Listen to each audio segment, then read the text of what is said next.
Hey Fire Force, welcome back to Fire Night Gaming. Today I just wanted to quickly give you my first impressions of Ashes of Creations after playing several hours over the weekend. Steven has released a verbal NDA, but he has not released a visual NDA. It is still in effect, so you guys will just have to watch my ugly mug for a few minutes, as I don't want to bore you guys to death with the couple of clips that y'all probably seen a million times in other YouTube videos. I will quickly be hitting on two major points from this test, and that is visuals and overall gameplay. I don't want to go super in depth into these things because this was a true Alpha 1 test. It was not a pay-to-play early scheme that we've seen other developers use just to get a couple extra dollars before the game is released. Let's knock out visuals out first, shall we? Overall, the game looked gorgeous. I played in both extreme HD settings and the lowest settings that you could possibly put it on, and both looked alright.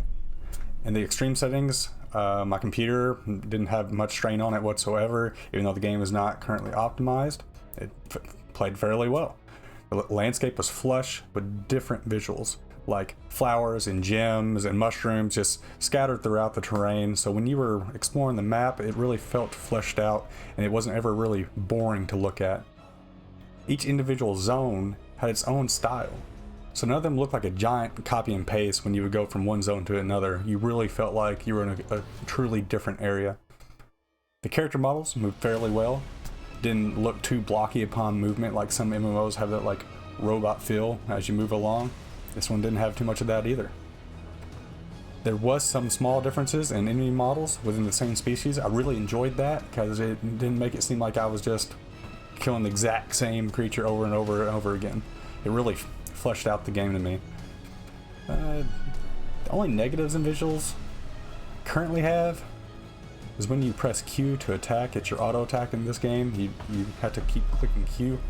There is a large animation that happens after every swing. There's a purple like slash, and when I was playing the tank, every time I'd slash, a big purple slash would appear on my screen.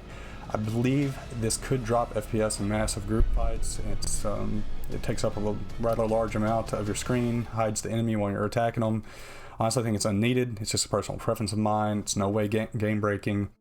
But overall, I'm very impressed and felt really immersed with the world Intrepid had created so far. Okay, next to overall gameplay.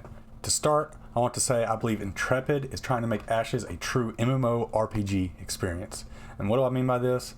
I mean, I do not believe they're making a game that's going to hold your hand through everything that you do.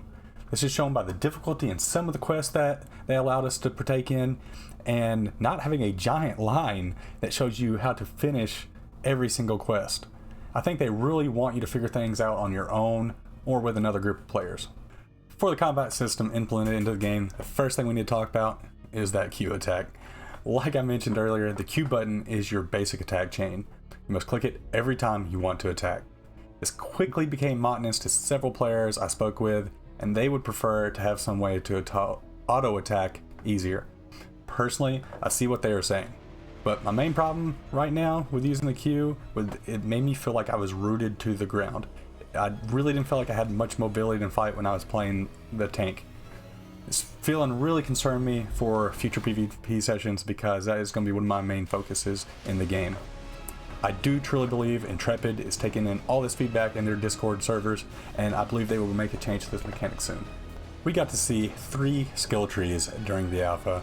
That is the passive, the active, and the weapon skill trees. Only the active skill tree was available at this time, which has the class archetype abilities within it.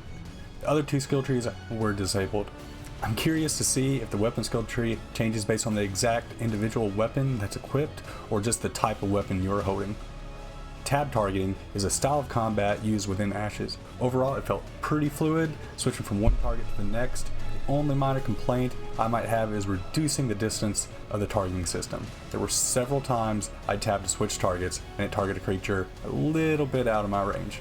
Again, I do not want to go too in depth on a true alpha test, as I believe several mechanics are going to be changed before the next alpha. Overall, I really enjoyed my first Ashes of Creation experience. The core mechanics they have in place really helped ease my fears of this game being a flop.